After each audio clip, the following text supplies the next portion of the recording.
दिसंबर का महीना आमतौर पे ये हिसाब जोड़ने के काम आता है कि इस साल क्या कमाई हुई, क्या गंवाया और अब अगले साल को कैसे देखें।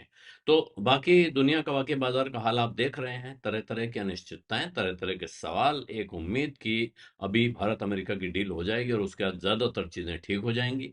लेकिन अगर आप स्मॉल कैप यूनिवर्स में नजर रखते हैं, अगर आप स्मॉल कैप स्टॉक्स को देखते हैं या पिछले साल भर में सिर्फ स्मॉल कैप के भरोसे थे कि स्मॉल कैप तो जबरदस्त कमाई देते हैं, तो स्मॉल कैप ने बहुत बड़ा झटका दे दिया है 2025 में। और लगभग पिछले 7 सालों की सबसे खराब परफॉर्मेंस, सबसे बड़ा क्रैश कह सकते हैं इसको, ये पिछले 7 सालों का।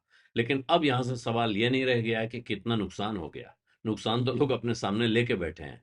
सवाल ये रह गया है कि क्या इसके आगे आने वाला साल भी स्मॉल कैप के लिए खराब साल होगा, और क्या वो 2025 से भी ज्यादा खराब हो सकता है। ये प्रश्न अब ज्यादातर निवेशकों के मन को मथ रहा है। और ये 7 साल की सबसे खराब परफॉर्मेंस जो है वो सामने देखें तो कई तरफ से इसमें प्रेशर दिखाई पड़ रहा है स्मॉल कैप कंपनियों के लिए, खास तौर पे अर्निंग्स कमजोर दिख रही हैं, मतलब जैसी उम्मीद थी उससे खराब आ रही हैं। वैल्यूएशन एक्सपेंसिव लगने लगते हैं, जैसे ही बाजार ढीला पड़ता है सबसे पहले स्मॉल कैप्स पे चोट पड़ती है, और वो पड़ रही है, उनके वैल्यूएशन अब लोगों को महंगे लग रहे हैं। और लिक्विडिटी खिसक रही है स्मॉल कैप से लार्ज कैप की तरफ। जैसे ही आशंका पैदा होती है तो लोग जाते हैं अब भरोसेमंद जगह चलो, ये सब बेचो और ऐसे शेयरों में पैसा लगाओ जो गिरेंगे तो गिरेंगे लेकिन बाद में निकलेंगे, वहां से रिकवर होंगे। स्मॉल कैप में ठिकाना नहीं होता है कौन सी कंपनी आज गिरेगी तो गिरते गिरते कहाँ चली जाएगी, और उसके बाद वो दिखाई पड़ेगी भी कि नहीं, मालूम नहीं है।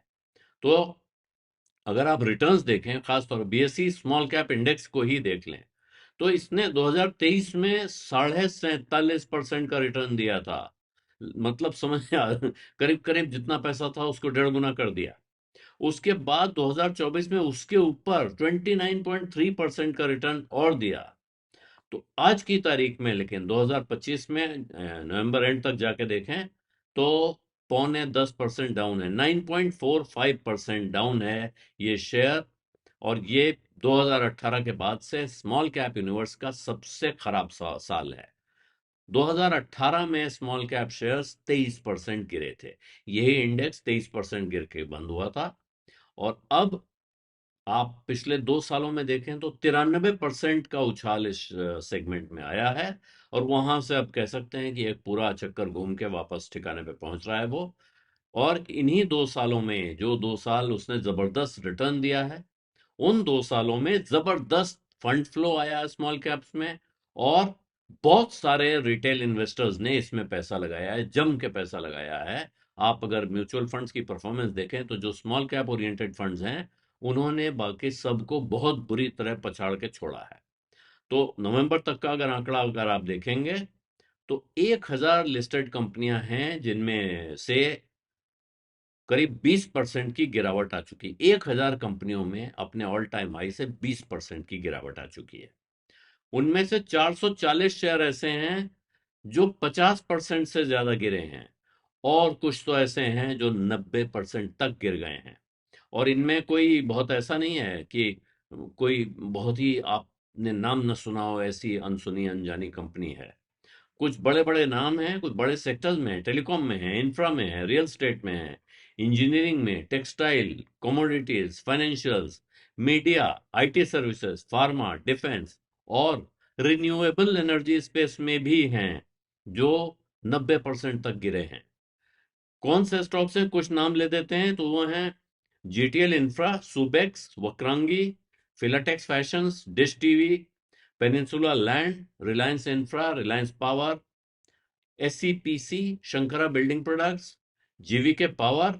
और भी हैं जो 80 से 99% तक, 99% तक गिरे हुए शेयर भी मौजूद हैं। अपनी पीक से 99% डाउन, यानी 100 में 99 गया, 1 पैसा बचा हुआ है 1 रुपए में से। ये ऐसे समय पे, और इसमें खास बात देखिए ये ऐसे समय पे हो रहा है जब 2025 में मार्केट की ठंडी परफॉर्मेंस है, इसके बावजूद सेंसेक्स 10% ऊपर है। उसने 10% पैसा बनाया है मरी हालत में भी। वहां स्मॉल कैप का ये हाल। और इसमें जो इंस्टीट्यूशनल पैसा है, जो डीआईआई कहिए, एफआईआई कहिए, या म्यूचुअल फंड्स के रास्ते आने वाला रिटेल इन्वेस्टर का पैसा हो, वो लार्ज कैप्स में काफी गया है इस बार, क्योंकि उनकी कमाई भी स्थिर रही है, बहुत अच्छी नहीं, शानदार नहीं, लेकिन निराशाजनक भी नहीं रही है। और जहां उठापटक की गुंजाइश कम होती है, लोगों को लगता है भाई ठीक है, कम पैसा बनेगा लेकिन पैसा डूबेगा तो नहीं। उसी तरह मिड कैप्स ने भी बहुत मामूली 2%, लेकिन मिड कैप्स ने पॉजिटिव में रह के दिखा दिया है अभी तक। 2% की तेजी उसमें दिख रही है। जबकि स्मॉल कैप्स जो हैं वो बिल्कुल, वहां एक और चक्कर हो गया है कि जो कंपनी से जैसी उम्मीद की जा रही थी उससे खराब परफॉर्मेंस बहुत सी कंपनियों में। और साथ में वैल्यूएशंस जैसे स्ट्रेच दिखते थे। अगर आपको उम्मीद दिखती है कि बड़ी आगे जाके बढ़िया होने वाला है, तो स्ट्रेच वैल्यूएशन को आप नजरअंदाज कर देते हैं। लेकिन अगर जरा डर लगने लगे, आशंका हो, तो फिर वही स्ट्रेच वैल्यूएशन एकदम से गले का फंदा बन जाते हैं। ब्रोकरेज की जो रिव्यूज हैं, तरह तरह की अर्निंग्स की रिव्यूज आती हैं सितंबर के क्वार्टर में, तो वहां जैसे जेम फाइनेंशियल का कहना है कि 32% जो कंपनियां, इनकी कवरेज में जो कंपनियां, उनमें से 32% स्मॉल कैप कंपनियों ने अपने एक्सपेक्टेशंस को मिस किया है। और जो मिस का रेशो है, ये मिड कैप और लार्ज कैप्स के लिए इसके मुकाबले बहुत कम था।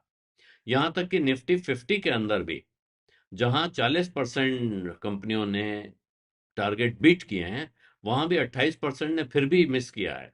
लेकिन स्मॉल कैप्स में ज्यादातर जगह यह है कि ग्रोथ हुई है तो बहुत कमजोर है, और बड़े पैमाने पे डिसअपॉइंटमेंट है कि जैसी उम्मीद थी, जो संभावना थी, वो हुई नहीं। तो ऐसे में उधर मोतीलाल ओसवाल की एक रिपोर्ट है जो कहती है कि स्मॉल कैप्स में इस क्वार्टर के हिसाब से 5% का इन्होंने डाउनसाइड दिखाया है, फॉल दिखाया है ईयर ऑन ईयर। पिछले साल के इसी क्वार्टर के मुकाबले 5% की गिरावट देखने को मिल रही है। जबकि उम्मीद थी कि 3% की ग्रोथ देखने को मिलेगी कमाई में। जहां 3% की बढ़त होनी थी, वहां 5% की गिरावट देखने को मिली है। और करीब 40% स्मॉल कैप कंपनियां ऐसी हैं जो अपने अर्निंग्स फोरकास्ट को मीट नहीं कर पाई, उस उम्मीद पे खरी नहीं उतरी हैं। कुछ ऐसी कंपनियां हैं थोड़ी बहुत जो, और ये इसलिए कि ये जो स्मॉल कैप सेगमेंट है, ये आमतौर पे उम्मीद के घोड़े पे बहुत तेजी से भागता है। फंडामेंटल्स वगैरह के को छोड़ के लोगों को लगता है सस्ते शेयर हैं, छोटी कंपनी है, तेजी से भागेगी, मल्टी बैगर बनेगी। इस चक्कर में बहुत से लोग इसमें दांव लगाते हैं, और इसी वजह से ये बहुत वल्नरेबल होती है, इसमें डर रहता है, और वो डर अब सामने आ रहा है, ये फलीभूत होता हुआ दिख रहा है। और दाम बढ़ते रहे, इन्वेस्टर इसके पीछे भागते रहे कि भाई बहुत तेजी से यहाँ रिटर्न मिल रहे हैं। और इसीलिए जो तमाम स्मॉल कैप स्टॉक्स हैं, वो 25 अपने लॉन्ग टर्म वैल्यूएशन एवरेज जो माना जाता है, उसके 25 से 35% ऊपर ट्रेड कर रहे थे।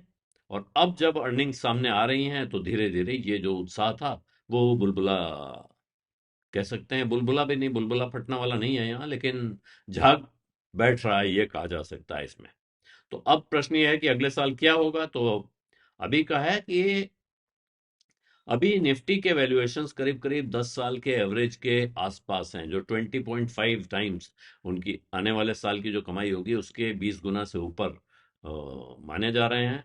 लेकिन स्मॉल कैप और मिड कैप में अभी ये कह रहे हैं कि करीब 25 से 29 टाइम चल रहा है, यानी कि निफ्टी की कंपनियों के मुकाबले स्मॉल कैप और मिड कैप अभी काफी महंगे चल रहे हैं। और इसलिए जब इनको कंपेयर कीजिए, इनका लॉन्ग टर्म एवरेज क्या है, वो है 16.7 टाइम्स या 23.1 टाइम्स। तो साफ है कि ये महंगे हैं, अभी झाग बैठा है, लेकिन अभी झाग पूरी तरह खत्म नहीं हुआ है, और ये सेगमेंट चीप नहीं हुआ है।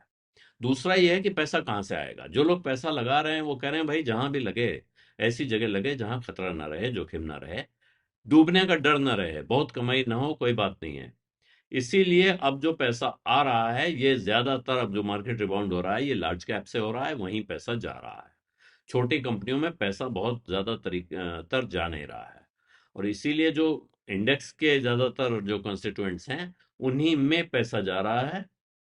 और जो स्मॉल कैप के इंडेक्स देखेंगे अगर आप निफ्टी का, तो वहां अभी ये अपनी 2024 की पीक से 13% नीचे है। और उसमें भी करीब 50% से ज्यादा कंपनियां ऐसी हैं जो अपने हाई से 50% के नीचे चल रही हैं, आधे दाम पे चल रही हैं। और ऐसे में एनालिस्ट का कहना है कि अभी बहुत मुश्किल है, बहुत ज़बरदस्त पिकअप हो जाए, कमाई में ज़बरदस्त अंधाधुंध तेज़ी आएगी, या वैल्यूएशंस में करेक्शन आएगा, तभी इसके आगे बहुत तेज़ी दिख सकती है। और इन दोनों में से एक भी चीज़ होने की हाल फिलहाल कोई संभावना दिख नहीं रही है। और इस चक्कर में हुआ यह है कि रिटेल इन्वेस्टर्स को बड़ा तगड़ा झटका लगा हुआ है, क्योंकि उन्होंने बहुत पैसा इन छोटी कंपनियों में लगा रखा है। लेकिन और ज्यादातर लोगों का मानना है कि अब आज की तारीख में, और ऐसे में होता क्या है, जब आप बेचने निकलते हैं तो कोई खरीदार मिलता नहीं है। बड़ी कंपनियों में हर दिन हर हालत में खरीदार मिल जाते हैं। छोटी कंपनियों में ऐसी नौबत आती है कि किसी किसी दिन कोई खरीदार नहीं होता है। और इसीलिए अब ये, अगर यहाँ से दिसंबर और मार्च के क्वार्टर में अर्निंग सुधरती दिखती है, तब हो सकता है वो जो स्मॉल कैप्स, खास तौर पे वो कंपनियां जिनके फंडामेंटल्स अच्छे हैं, लेकिन जिनमें तेज गिरावट आई हुई है, उनमें हो सकता है आगे जाके कुछ सुधार दिखे। लेकिन अगर फंडामेंटल्स कमजोर हैं तो फिर बहुत मुश्किल हो सकती है। और अब बाजार इस क्वार्टर के, अगले क्वार्टर के नतीजों को बहुत ध्यान से देखेगा, और वहां से फैसला होगा कि बड़ी कंपनियों का क्या होना है, मझली कंपनियों का क्या होना है, और छोटी कंपनियों का क्या होना है। बिज अड्डा में आज इतना ही। इजाजत दीजिए। धन्यवाद। नमस्कार।